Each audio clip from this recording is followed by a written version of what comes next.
بسم اللہ الرحمن الرحیم الحمد للہ رب العالمین والصلاة والسلام على سید الانبیاء والمرسلین سیدنا وحبیبنا وحبیب رب العالمین محمد وعلى آلہ واصحابہ ومن ہدى بہدیہ الی یوم الدین۔ قال اللہ تبارک وتعالی فی کتابہ المجید والفرقان الحمید فاعوذ باللہ من الشیطان الرجیم بسم اللہ الرحمن الرحیم۔ اقرأ باسم ربك الذي خلق خلق الإنسان من علق اقرأ وربك الأكرم الذي علم بالقلم علم الإنسان ما لم يعلم۔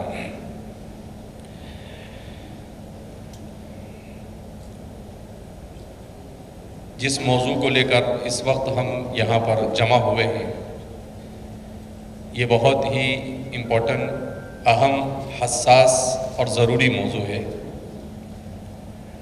تعلیم یہ امت کی سب سے بڑی ضرورت ہے۔ تعلیم کے سلسلے میں ہم مسلمانوں کو اپنا تعلیمی پس منظر معلوم ہونا چاہیے کہ تعلیم یہ انگریزوں کے ذریعے سے یا یورپ کے ذریعے سے دنیا میں نہیں آئی، بلکہ تعلیم کو اللہ رب العزت نے انسان کی فطرت میں ودیعت کیا۔ حضرت آدم علیہ السلام کے سلسلے میں قرآن نے بیان کیا وَإِذْ قَالَ رَبُّكَ لِلْمَلَائِكَةِ إِنِّي جَاعِلٌ فِي الْأَرْضِ خَلِيفَةً۔ اس کے بعد آگے بیان کیا وَعَلَّمَ آدَمَ الْأَسْمَاءَ كُلَّهَا۔ تو حضرت آدم علیہ السلام کو اللہ نے پیدا کیا، اللہ نے انہیں وجود بخشا، اور اس کے بعد سب سے پہلے ان کی سب سے اہم بنیادی وہ ضرورت جس پر دنیا اور آخرت کی کامیابی موقوف تھی وہ تھی تعلیم۔ اس لیے کہا وَعَلَّمَ آدَمَ الْأَسْمَاءَ كُلَّهَا، اور آدم علیہ السلام کو تمام چیزوں کے نام سکھائے۔ اس سلسلے میں بہت ساری باتیں کہی جاتی ہے، یہاں تقریر کرنا مقصود نہیں ہے،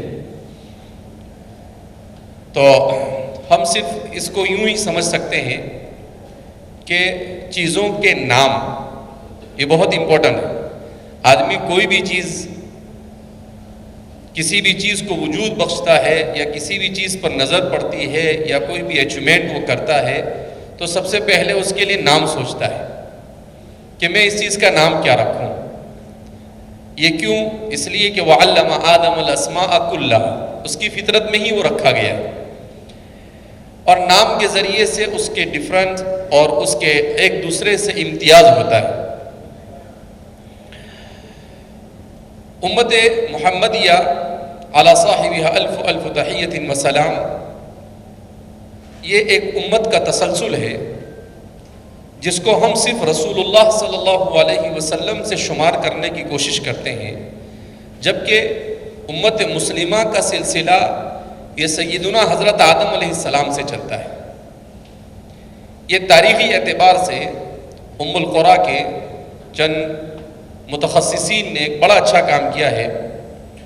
موسوعۃ تاریخ العقائد والکون بین الحقیقت والتصویر، 5 والیوم میں 2-3 لوگوں نے مل کر کام کیا ہے کہ کس طرح سے عقیدہ، تاریخ، اس کو مسخ کر کر آج ہمارے تعلیمی نظام کا ایک بنیادی حصہ اسے قرار دے دیا گیا ہے۔ اس میں انہوں نے اس بات کو منشن کیا کہ عقیدہ اور اس کی تاریخ کو اس طور پر ہمارے نصاب کا حصہ بنایا گیا کہ دنیا میں سب سے پہلے ایتھیزم آیا، بے دینی اور لادینیت آئی، اس کے بعد شرک آیا اور اخیر میں توحید آئی، جبکہ حقیقت اس کے برعکس ہے۔ سب سے پہلے حضرت آدم علیہ السلام ہے تو سب سے پہلے توحید ہے، اس کے بعد شرک آیا اور اخیر میں ایتھیزم آیا، لیکن اسے الٹ کر پڑھایا جاتا ہے جس سے ہمارا نوجوان بہت ہی زیادہ کنفیوژن کا شکار ہے۔ تو تاریخ کی اس حقائق کو مسخ کرنے کے پیچھے ایک لمبی داستان ہے جس کے لیے اس وقت موقع نہیں ہے، لیکن اس بات کو ہمیں ضرور سمجھنا چاہیے کہ تاریخ کا ایک وہ زمانہ ہے جو 1857 سے پہلے تعلیم کی تاریخ ہے، ایک 1857 کے بعد اس کی تاریخ، دونوں میں بڑا فرق ہے۔ یا یوں کہیے کہ استعمار مغرب، برٹش اور یورپ کے استعمار کے عالم اسلام میں آنے سے پہلے ایک تعلیم کی تاریخ ہے اور ایک اس کے بعد کی تاریخ ہے، اور اس وقت ہمیں اس سچویشن میں کس چیز کی ضرورت ہے۔ تو عالم اسلام کی تاریخ کا اگر ہم مطالعہ کریں تو اس نتیجے پر پہنچتے ہیں کہ عالم اسلام میں تعلیم میں تفریق نہیں۔ کیا مطلب؟ کہ آپ سب سے قدیم یونیورسٹی جو دوسری صدی میں قائم کی گئی، چاہے وہ جامعہ زیتونیہ ہو، چاہے وہ جامعہ القیروین ہو، چاہے وہ جامعہ ازہر ہو، ان تمام یونیورسٹیوں کے اندر آپ دیکھیں گے تو وہاں پر تعلیم میں تفریق نہیں۔ ایک حد تک دین کی بنیادی تعلیم تمام لوگوں کو دی جاتی تھی۔ جب عقیدہ، فکر اور ضروری احکام اور اخلاق اور آداب اور حقوق سے مسلمان بچہ اچھی طرح سے واقف ہو جاتا، اس کے بعد وہ تخصص کے اندر میں اپنے طور پر جاتا تھا۔ کسی بھی چیز میں اگر اس کو اسپیشلائزیشن کرنا ہے تو اس کے لیے پھر وہ یا تو وہ تفسیر کی طرف جاتا ہے، یا وہ حدیث کی طرف جاتا ہے، یا وہ تاریخ کی طرف جاتا ہے۔ جیسے جامعہ قیروین ہے، ابن خلدون بھی وہاں سے پیدا ہوئے، وہیں سے قاضی عیاض جو محدث ہے وہ بھی پیدا ہوئے، ایک فلسفہ تاریخ کے ماہر ہے۔ تو ایسے ایک ہی جگہ سے ہمارے سارے لوگ نکلتے تھے، دین کی مضبوط بنیاد کے ساتھ نکلتے تھے۔ ایک کتاب ہے سر سید اور حالی کا نظریہ فطرت، ایک پی ایچ ڈی کا تھیسس لکھا ہے انہوں نے، اس میں اصل جو اس کے شروع کا چیپٹر ہے وہ پڑھنے سے تعلق رکھتا ہے۔ تعلیم سے جڑے ہوئے ہر آدمی کو اسے پڑھنا چاہیے، پی ڈی ایف کی شکل میں یوٹیوب گوگل پر بھی اگر آپ ڈھونڈیں گے تو آپ کو مل جائے گی۔ تو اس کتاب میں انہوں نے لکھا ہے کہ کس طریقے سے ہمارے اس ملک میں اسکول کی تعلیم شروع ہوئی، کالج کی تعلیم شروع ہوئی، اور کن مقاصد کے ذریعے، کن مقاصد کے تحت شروع ہوئی، اور اس وقت ہم کہاں پر جا کر بعد میں ہم کھڑے ہوئے۔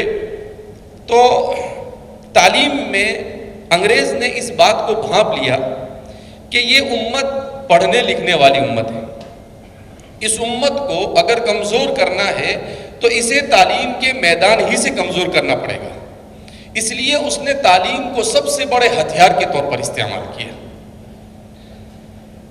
ایک کتاب پردہ اٹھتا ہے، ایک بہت بڑے جرنلسٹ ہے، انہوں نے لکھی ہے، انہوں نے ایک چھوٹا سا قصہ اپنا لکھا ہے کہ وہ امریکہ میں جرنلزم پر ایک کانفرنس میں گئے، اور وہاں پر انہوں نے ایک آدمی سے ان کی دوستی ہو گئی، اس سے کہا کہ مجھے یہاں کی کوئی اچھی یونیورسٹی دیکھنی ہے۔ تو کہا چلیے چلتے ہیں۔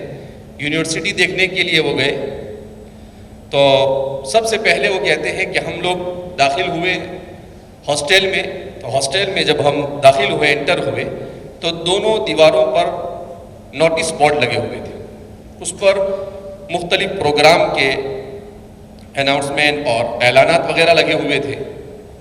تو کہیں پر اردو، عربی اور فارسی جیسا مجھے نظر آیا تو میں ٹھہر گیا اور اس کو میں پڑھنے کی کوشش کرنے لگا۔ تو وہ میرے ساتھ جو تھے جرنلسٹ، وہ کہنے لگے کہ آپ بڑی خوشی محسوس کر رہے ہوں گے کہ آپ کے بچے یہاں پر آ کر پڑھتے ہیں، ہماری دنیا کی بیسٹ یونیورسٹیوں کے اندر میں۔ کہاں بالکل۔ تو اس نے قہقہہ لگایا۔ تو یہ کہتے ہیں کہ چونکہ میرے جرنلزم سے میرا تعلق تھا، اور جرنلسٹ کو کام ہوتا ہے کہ بھائی کس طرح سے انگلی ڈال کر پیٹ کی بات نکلوانا، تو مجھے بڑا شوق محسوس ہوا کہ یہ کیوں ہنسا یہ شخص۔ اس کے بعد اس نے، جب ہم نے پورا یونیورسٹی گھومنے کے بعد بیٹھے، تو میں نے اس سے کہا کہ آپ اس وقت کیوں ہنسے تھے؟ تو بڑی مشکل سے اس کو میں نے تیار کیا، وہ پھر اس نے کہا کہ اصل میں تم مسلمان ہم سے اس وقت تو اس سچویشن میں نہیں ہو کہ ہم کو تم سے کوئی ڈر ہو۔ کہا کیوں؟ کہا اس لیے کہ تمہارا بچپن اور تمہاری جوانی ہمارے قبضے میں ہے، تمہارا بچپن اور تمہاری جوانی ہمارے قبضے میں ہے۔ اس نے پوچھا کیسے؟ تو کہا اس طور پر کہ تمہارے جو بچے ہیں یہ کہاں پڑھتے ہیں؟ کانوینٹ اسکولوں میں پڑھتے ہیں یا سرکاری اسکول میں پڑھتے ہیں، جہاں بھی کہیں پڑھتے ہیں، دنیا کے سارے سلیبس کا ایک ہم نے کرائیٹیریا بنایا ہے کہ ہر سلیبس میں تاریخ ایسی پڑھائی جائے گی، ہر سلیبس کے اندر جغرافیہ ایسے پڑھایا جائے گا، سائنس ایسے پڑھائی جائے گی، فزکس ایسے پڑھائی جائے گی، بایولوجی ایسے پڑھائی جائے گی، کیمسٹری ایسے پڑھائی جائے گی۔ اسی کے مطابق سارے سلیبس تیار ہوتے ہیں، چاہے دنیا کی کسی بھی زبان۔ اور اس کو ہم نے ایسا فائنڈ آؤٹ کیا ہے کہ اس کو پڑھنے کے بعد بچہ کبھی بھی اپنے دین، اپنے خالق اور مالک کے ساتھ نہیں جڑ سکتا ہے۔ تو کہا تمہارا بچپن ہمارے ہاتھ میں ہوا، کہا تمہاری جوانی بھی ہمارے ہاتھ میں ہے۔ کہا کیسے؟ کہا اس طور پر کہ تمہارا جو کریم یعنی تمہارے جو اچھے خاندان کے بچے ہیں وہ کہاں جاتے ہیں؟ ہارورڈ میں، آکسفورڈ میں، ہماری یونیورسٹیوں میں پڑھنے کے لیے آتے ہیں۔ تو ہم بیوقوف ہیں ان کو پڑھائیں گے؟ کہا جب وہ یہاں پر آتے ہیں تمہارے اچھی فیملیوں کے بچے پوری دنیا کے، تو ہم ان کو پڑھاتے نہیں، ہم ان کی برین واشنگ کرتے ہیں اور ان کے دماغ میں ڈالتے ہیں کہ سیکولرزم ضروری ہے، ڈیموکریسی ضروری ہے، فلاں ضروری ہے، ہماری جو چیزیں ہیں وہ ضروری ہے، اتنا اس کے ذہن میں ڈال دیتے ہیں۔ پھر وہ یہاں سے جانے کے بعد اس کی لگام ہمارے ہاتھ میں ہوتی ہے، ہم اس کو جدھر چاہے گھمائیں گے۔ اس کو قرآن سے کوئی مطلب نہیں ہوگا، اس کو حدیث سے کوئی مطلب نہیں ہوگا، اس کو شریعت سے کوئی مطلب نہیں ہوگا، اس کو دین سے کوئی مطلب نہیں ہوگا، وہ ہمارے طریقے پر چلے گا۔ کہا جب تک کہ یہ دو چیزیں ہمارے قبضے میں ہیں وہاں تک تو ہم کو تم سے کوئی خطرہ نہیں۔ تو اس سے ہمیں سمجھنا چاہیے کہ تعلیم کے میدان میں ہمیں دو لیول پر کام کرنا ہے۔ ایک تو یہ کہ ہمارے چھوٹے بچوں کو ہم کیا پڑھا رہے ہیں اور اسکولوں میں جو پڑھایا جا رہا ہے اس میں کیا غلط اور کیا صحیح ہے۔ اور ہمارے ان بچوں کا اس لیے کہ کسی نے ایک ڈاکیومنٹری بنائی چھوٹی سی، اس کا برین پاور، اور اس میں اس نے اس بات کو مینشن کیا ہے کہ اب تک کی دنیا کی تحقیق میں، سائنسٹیفک تحقیق میں اور ریسرچ میں سب سے زیادہ جو بات کھل کر سامنے آئی ہے وہ یہ کہ سب سے حیرت انگیز اگر کوئی چیز دنیا کے اندر میں ہے تو وہ بچے کا دماغ، وہ بچے کا دماغ۔ کہا وہ جنین جب ماں کے پیٹ میں ہوتا ہے، جب سے اس کو شعور آ جاتا ہے، اس کو جان پڑ جاتی ہے 4 مہینے یا 3 مہینے کے بعد سے، تب سے وہ باتیں سننا اور سمجھنا شروع کر دیتا ہے، اور 9 سال کی عمر تک اس کا ذہن جو کچھ بننا وہ بن جاتا ہے۔ اس کے بعد سائنس یہ کہتی ہے کہ وہ پتھر بن جاتا ہے۔ اس عمر میں اس کے دماغ میں جو بات بیٹھی وہ صحیح، اس کے بعد جو بھی بات جائے گی تو اسے زبردستی اس کے دماغ میں داخل کرنا پڑے گا۔ اب ہم ہے پرائمری ایجوکیشن کے اوپر ہم توجہ نہیں دیتے، اور ہمارا بچہ تیسری کی کتاب میں انسان کی کہانی پڑھتا ہے جس میں پوری غلط کہانی پڑھائی جاتی ہے۔ ہمارا ٹیچر اس کو پڑھاتا ہے، سارے مسلمان بچے ہیں سب، لیکن کبھی وہ یہ نہیں سمجھتا ہے کہ بھئی ہم ان بچوں کو یہ بتائیں کہ بھئی یہ غلط ہے اور اسلام نے جو بیان کیا ہے وہ یہ صحیح ہے۔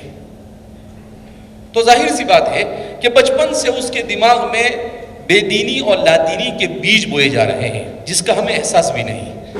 تو اس لیے ہمیں پرائمری ایجوکیشن کی طرف بھی بہت زیادہ توجہ دینے کی ضرورت ہے۔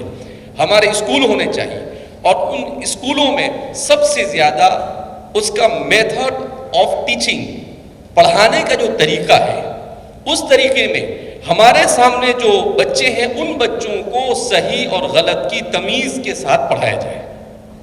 تو اس کی طرف سب سے زیادہ توجہ کی ضرورت ہے۔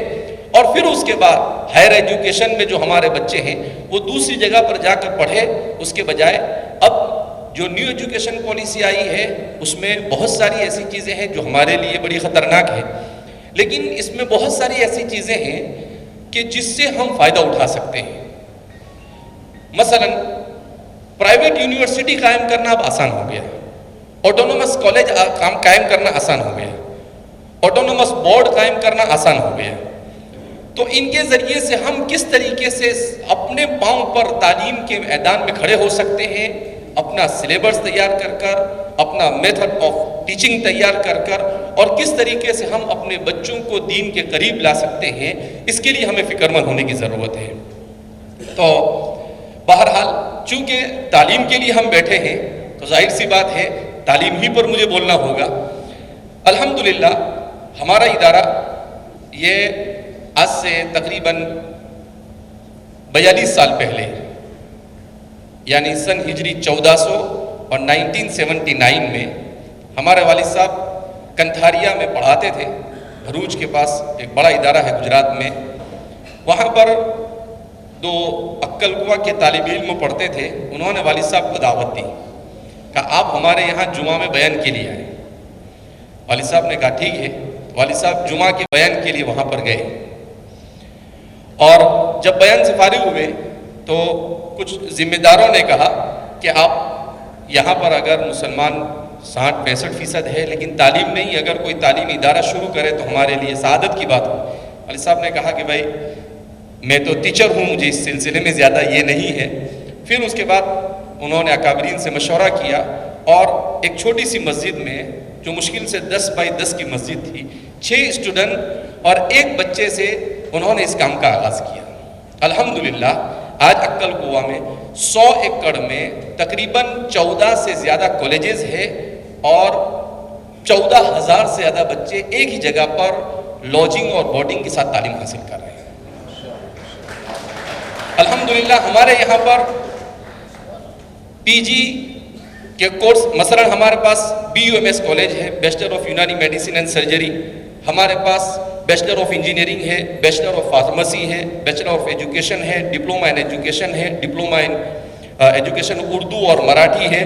اسی طریقے سے ڈپلومہ ان انجینئرنگ ہے، ڈپلومہ ان فارمیسی کے 2 کالج ہے، LLB ہے، اور اس کے علاوہ انگلش اردو میڈیم اسکول ہے، پرائمری سے لے کر سیکنڈری اور ہائی سیکنڈری تک سائنس فیکلٹی، اور آرٹس اور کامرس بھی ابھی ہم شروع کر چکے ہیں.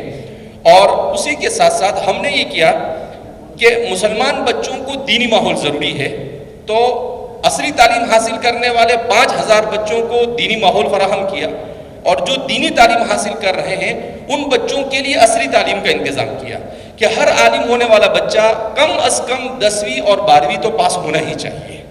تو الحمدللہ 250-300 طلبہ ہر سال فارغ ہو رہے ہیں، اور ہر بچہ 10ویں اور 12ویں کا سرٹیفکیٹ، بہت سارے BA ہو جاتے ہیں، بہت سارے LLB کر رہے ہیں، بہت سارے D.Ed کر رہے ہیں عالمیت کے ساتھ، بہت سارے فارمیسی کر رہے ہیں. تو اس طریقے سے ان دونوں چیزوں کو توازن کے ساتھ آگے لے کر چلنا یہ امت کی سب سے بڑی ضرورت ہے. الحمدللہ آج سے 10 سال پہلے ہم جامعہ نے جالنا میں، اورنگ آباد اور جالنا کے بیچ میں ایک ادارہ قائم کیا ہے، MBBS college, Indian institute of medical science and research, جہاں پر الحمدللہ 100 بچے کا انٹیک تھا، اور اس سال 150 بچے کا انٹیک ہو چکا ہے، اور ہمارے پاس مائنورٹی سٹیٹس ہے. تو گورنمنٹ 85% بچوں کو، مسلمان بچوں کو ان کی میرٹ لسٹ بنا کر ہمارے پاس بھیجتی ہے. گورنمنٹ اس کی فیس متعین کرتی ہے کہ آپ کو اتنی ہی فیس لینی ہے، اور جو فیس متعین کرتی ہے اس فیس میں سے بھی 50% گورنمنٹ اسکالرشپ دیتی ہے. تو مسلمان بچہ MBBS کر رہا ہے، مشکل سے 12 سے 14 لاکھ میں کھانا پی کر سب کچھ کر 5 سال میں. ایک بیچ تو ہماری ایسی ہے جو صرف 2.5 سے 3 لاکھ میں ڈاکٹر بنی، اب سے 2 سال پہلے.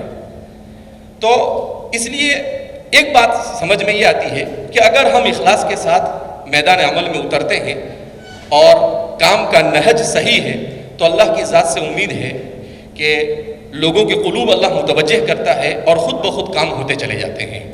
ایسے ہی جامعہ 100 سے زیادہ جامعہ کی برانچز ہے 14 اسٹیٹ میں، جس میں ہر جگہ پر مدرسے کے ساتھ اسکول اور بہت ساری جگہ پر کالج بھی ہے.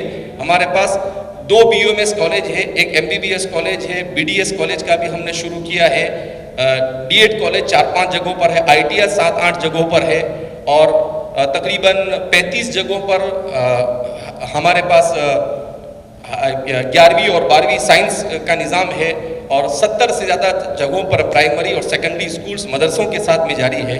بہرحال اسی کے ساتھ ساتھ چونکہ امت کو دین بھی بہت امپورٹنٹ ضروری ہے، لہذا بیکورڈ ایریوں میں 2600 سے زیادہ مکاتب ہے جس میں 2.25 لاکھ سے زیادہ بچے تعلیم حاصل کر رہے ہیں.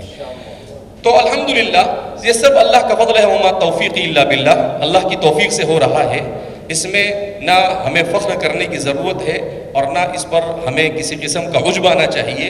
اللہ رب العزت ہم سب کو اخلاص و للہیت کے ساتھ امت کی خدمت کرنے کی توفیق مرحمت فرمائے اور اللہ رب العزت آپس میں ایک دوسرے کے تعاون کے ساتھ آگے بڑھنے کی توفیق مرحمت فرمائے.